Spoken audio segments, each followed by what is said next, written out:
Ay ağlayacağım resmen lan. Vallahi ağlayacağım ha. Ben ağlayacağım ya sonunda ya. Şöyle mi yesem?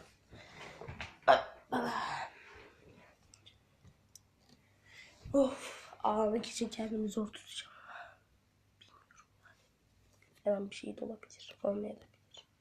Evet. Hepinize sayın arkadaşlar. Ben Samet Kalı. Bugün sizlerle birlikte duygusal kedi izleyeceğiz. Burada da yazıyor zaten. İzlenme rekoru kıran bir kedi. Evet. Ağlamama challenge başlamakta.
Aa, ölüyor.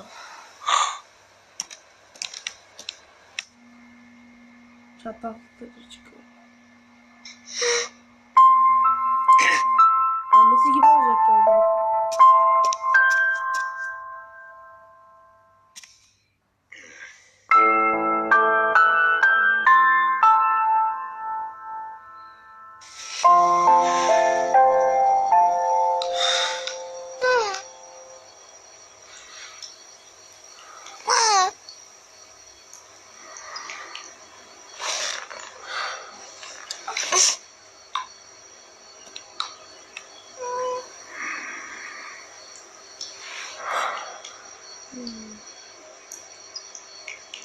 Bir bu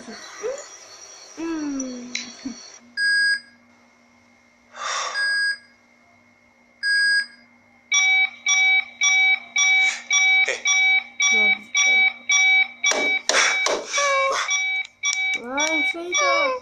Aşama. Gidecek. Gideceği abi bu çocuk. Gidecek. Bu da güzelmesi gibi gidecek. Belli abi.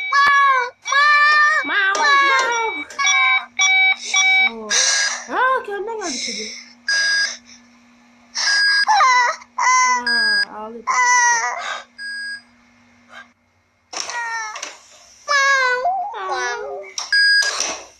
Aa, tek kaldı.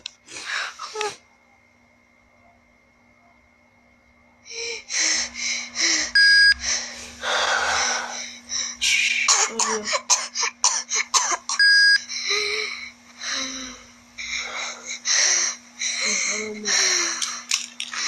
Aman babada da çıkıyor. Ulaşacağız tavuklu. Ne oldu çıkıyor? Tek kaldı bebek. Bebek tek kaldı abi. Aman ikisi de gitti. Ben bir tane zannediyordum, ikisi gitti. Bak tek kaldı evde. Ay yerim abi.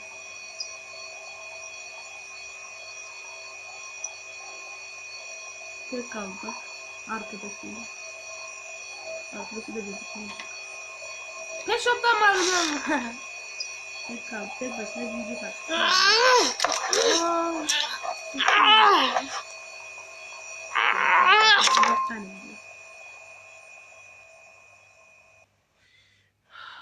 Bitti galiba. Bir tane daha açalım. Son bir tane daha. Bak şu köpek. Yürek yakan köpek. Ne kadar bir şey.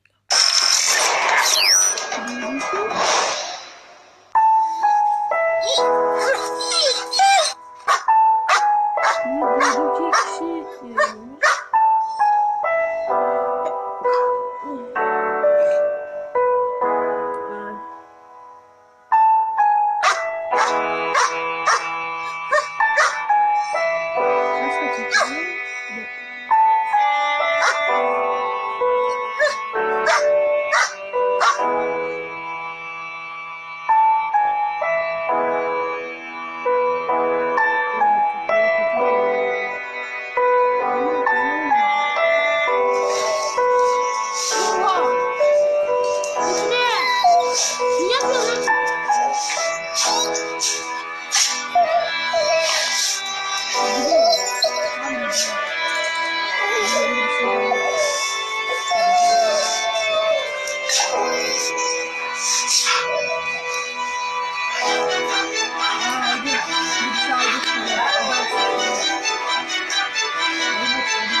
Bu hikayenin sonunun iyi bitmediğini hepimiz biliyoruz. Dünyanın pek çok ülkesinde sokak köpekleri zor şartlar nedeniyle daha yavruyken hayatını kaybediyor. Yetişkinliğe erişebilen köpekler ise bazı görevlilerin ihmalkar tavırları nedeniyle toplanma esnasında veya uyuşturulurken zarar görüyor. Meksika gibi sokak köpeklerinin çok fazla olduğu ülkelerde barınaklarda yer bulunamadığı için bu hayvanlar uyutularak öldürülüyor. Yılbaşlarında ve doğum günlerinde aileler çocuklarına yavru köpekler hediye ediyorlar. Sanki onlar bir oyuncaktan ibaretmiş gibi. Zamanla bu sorumluluğu kaldıramayan bireyler onları büyüdüklerinde ve ev ortamına alıştırdıktan sonra dışarı atıyorlar. Özellikle 3. Dünya ülkelerinde sokak köpeklerinin çoğu insanlar yüzünden hayatlarını kaybediyorlar. Bizlerin yapabileceği en iyi şey ise hayvanları satın almak yerine çaresiz olanları sahiplenmek ve sıcak bir yuva sunmak. Terk edilmenin acısını üzerlerinden atamamış bu köpekler, sizlere yeni alacağınız yavru bir köpekten daha çok minnet duyacaktır. Ayrıca pek çok hayvan dükkanlarda çok kısıtlı, uygun olmayan şartlar altında satılıyor.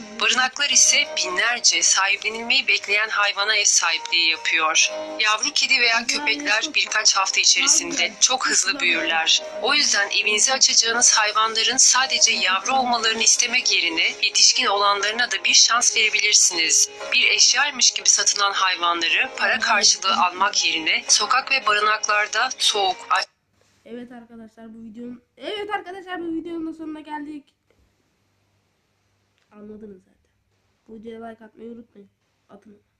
Atmazsanız oraya gelirim. Getirmeyin beni. Atın. Ve abone olmayı unutmayın ve bildirimleri açmayı unutmayın. Sizleri seviyorum ve